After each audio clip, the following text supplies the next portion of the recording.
AP ఎన్నికల ఫలితాలపై సర్వత్రా ఆసక్తి నెలకొంది. ఓవైపు వైసీపీ అధికారంలోకి వస్తుందని కొందరు, కూటమి అధికారంలోకి వస్తుందని మరికొందరు ఎవరి అంచనాల్లో వారు ఉన్నారు. ఇదిలా ఉంటే ఏపీ ఎన్నికల ఫలితాలపై బీఆర్ఎస్లో జోరుగా చర్చ నడుస్తోందట. అదేంటి, బీఆర్ఎస్ పార్టీలో తెలంగాణ ఫలితాలపై కాకుండా ఏపీ రాజకీయాలపై జరుగుతున్న చర్చ ఏంటి అనుకుంటున్నారా? Have a look.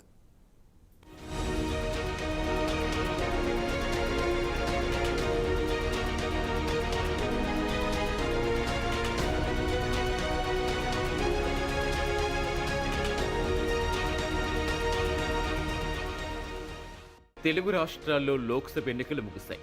ఇక ఫలితాలపై అన్ని పార్టీ లీడర్లు వెయిట్ చేస్తుంటే గెలుపుపై ఎవరికి వారే ధీమా వ్యక్తం చేస్తున్నారు.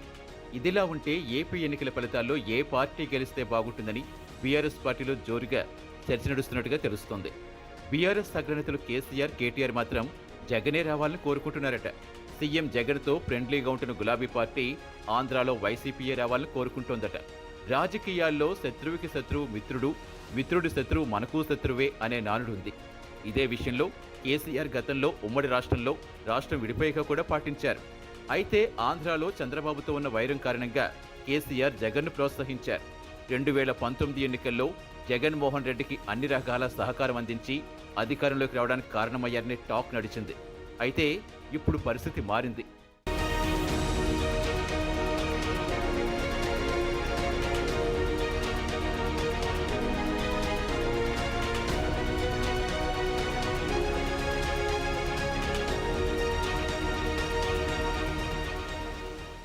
తెలంగాణ అసెంబ్లీ ఎన్నికల్లో బీఆర్ఎస్ ఓటమితో రాజకీయంగా ఇబ్బంది పడుతున్నారు గులాబీ నేతలు.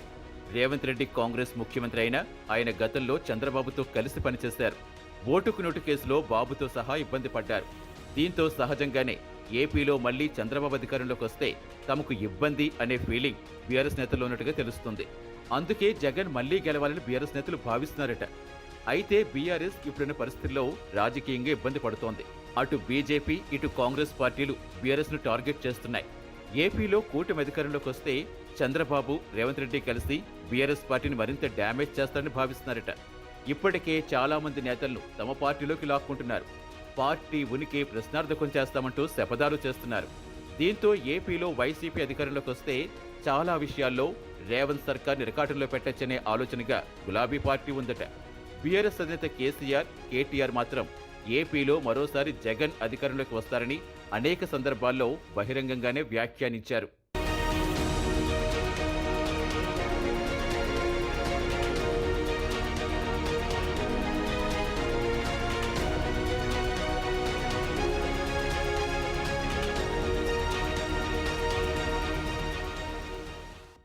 రాష్ట్ర విభజన తర్వాత ఏపీలో చంద్రబాబు, తెలంగాణలో కేసీఆర్ సీఎం అయ్యారు. ఆ తర్వాత ఓటుకు నోటు కేసుతో పాటు విభజన చట్టంలో ఉన్న పలు అంశాలపై కేసీఆర్, చంద్రబాబు మధ్య ఏకాభిప్రాయం కుదరలేదు. దీంతో ఇద్దరి మధ్య విభేదాలు పెరిగాయి. ఆ తర్వాత కేసీఆర్ 2018లో ముందస్తు ఎన్నికలకు వెళ్లారు. తెలంగాణలో చంద్రబాబు కాంగ్రెస్ పార్టీతో కలిసి కూటమి ఏర్పాటు చేశారు. ఆ ఎన్నికల్లో బీఆర్ఎస్ రెండోసారి అధికారంలోకి వచ్చింది. ఇక 2019లో జరిగిన అసెంబ్లీ ఎన్నికల్లో ఏపీలో జగన్ 151 స్థానాలతో భారీ విజయం సాధించారు. అప్పటి నుంచి జగన్, కేసీఆర్ మధ్య సన్నిహిత సంబంధాలు నడిచాయి. ఇటీవల తెలంగాణలో జరిగిన అసెంబ్లీ ఎన్నికల్లో బీఆర్ఎస్ పార్టీ ఓటమికి చంద్రబాబు సహకారం అందించారనే భావన గులాబీ పార్టీలో నెలకొంది. కాంగ్రెస్ పార్టీ తరపున పీసీసీ అధ్యక్షులు రేవంత్ రెడ్డి ఉండడంతో చంద్రబాబు టీడీపీ తరపున అభ్యర్థులను బరిలో ఉంచకుండా తెలంగాణ అసెంబ్లీ ఎన్నికల్లో పోటీ చేయకుండా నిర్ణయం తీసుకున్నారు. టీడీపీ పోటీ చేస్తే ఓట్ల చీలికతో బీఆర్ఎస్ పార్టీకి లాభం కలుగుతుందని చంద్రబాబు ఏకంగా పోటీ నుంచి తప్పుకున్నారనే చర్చ సాగింది.